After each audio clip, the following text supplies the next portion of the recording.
খেয়ে সাবুদানার খিচুড়ি খেয়ে খেয়ে বোর হয়ে গিয়েছেন, তাহলে একবার এই সাবুদানার বড়াটা ট্রাই করতে পারেন।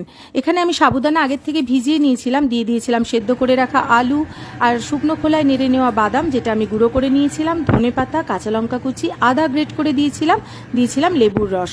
আর এখানে আমি সৈন্ধব লবণ ব্যবহার করেছি, যেহেতু এটা আমি একটা উপবাসের দিনেই তৈরি করেছিলাম।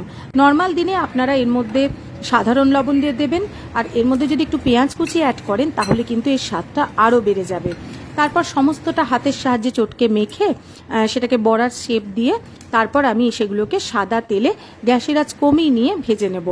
প্রথম স্লটে আমি যে বড়াগুলো দিলাম সেগুলো আমার ঠিক মতো শেপ হলো না, ঠিক আমার মনের মতো হলো না। প্রথমবার যে কোনো কিছু করতে গেলে এই সমস্যাটা তৈরি হয়, কিন্তু আপনাদের ক্ষেত্রে হবে না।